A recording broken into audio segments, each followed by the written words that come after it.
नागपूर या ठिकाणी त्याला राज्याची उपराजधानी म्हटले तर आपल्या माध्यमातून ही भूमिका आम्ही लाखो लोकांपर्यंत पोहोचवण्याचा प्रयत्न करतो. तुम्हाला काय प्रश्न असतील तर तुम्ही विचारू.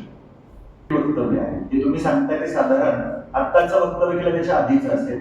आत्ताच्या वक्तव्यामध्ये स्पष्टपणे त्यांनी असं म्हटलेलं आहे की ज्या 4.5 लाख हेक्टर जमिनी देवस्थानच्या इनाम जमिनी आहेत त्या जमिनी कुळांच्या नावावरती किंवा अन्य वहिवाटदार आहेत त्यांच्या नावावरती करण्यासाठीचा हा मसुदा असणार आहे. हा सविस्तर मसुदा आम्ही तयार करतो आहोत आणि याच्या पुढे जाऊन स्टेटमेंट केलेलं होतं की जुलैच्या अधिवेशनामध्ये आम्ही कायदा संमत करणार आहोत. म्हणजे सरकारचे जे मनसुबे आहेत हे व्यवस्थित दिसत नाहीत या ठिकाणी. त्यांनी जे काही स्टेटमेंट केले ते स्पष्टपणे सांगितलंय. यातनं तर हेच दिसत आहे की ज्या इनाम वर्ग 3 जमिनी ज्या देवस्थानांच्या असतात देवाच्या मालकीच्या असतात या जमिनीवरती इतरांच्या नावावर वहिवाटदारांच्या नावावर करण्याचा हा प्रयत्न याच्यामध्ये आहे.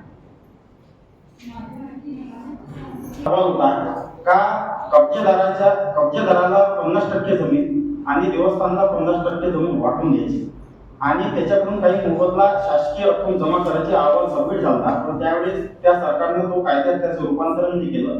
त्याने कायदेशीर अडचण आहे का राज्य शासन किंवा केंद्र सरकार कोणत्याही धार्मिक संस्थेच्या एनी रिलीजियस कोणत्याही धार्मिक संस्थेच्या हिंदूच्या ते कोणतीही प्रॉपर्टी स्वतःने हस्तांतरण करू शकत नाही. आणि जेव्हा हा कायदा 2010चे परिपत्रक राज्य शासनाने काढलं होतं इनाम जमिनीची राज्यातील देवस्थान जमिनीची तपासणी तसेच हा जो परिपत्रक आहे तपासणी तसेच या जमिनी बेकायदेशीरपणे हस्तांतरित झाल्या असल्यास पूर्व देवस्थानचं नाव करण्यात आलं.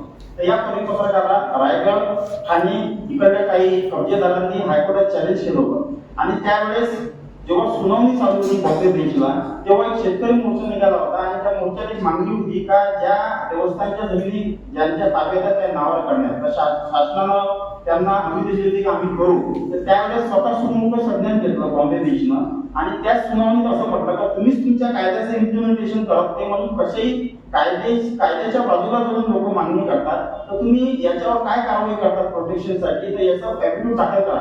तर ते ऍप्टिट्यूड राज्य शासनानं बॉम्बे हायकोर्टला दाखल केलं आणि त्याच्यानंतर 6 नोव्हेंबर 2018 मध्ये पुन्हा राज्य शासनाने परिपत्रक काढलं तर त्याच डेटखाली राज्यातील देवस्थानच्या जमिनीची तपासणी तसेच या जमिनी बेकायदेशीर हस्तांतरित झाल्या असल्यास पूर्ण देवस्थानचे नावे करण्यात आलं.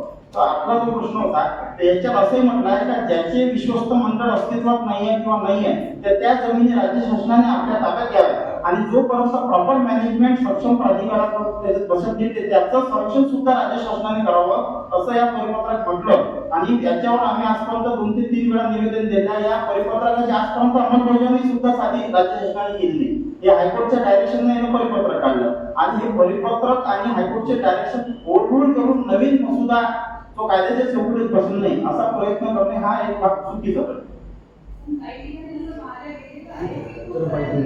पुरा देशातला विषय आहे. त्याच्यातच 2007 मध्ये हे गोपालकृष्ण वर्सेस कोचीन देवस्थान बोर्ड मध्ये सुप्रीम कोर्टने डायरेक्शन दिले आहे का ज्या जमिनी ज्या देवस्थानच्या ताब्यात या त्रयस्थ व्यक्तीच्या ताब्यात त्याच्यासाठी लक्ष ठेवायचं काम सरकारचं कोर्टाचं आणि भक्तांचं सुद्धा आहे. हे भक्तांची सुद्धा ड्युटी आहे का त्याच्यासाठी त्याने पावले उचलले पाहिजे.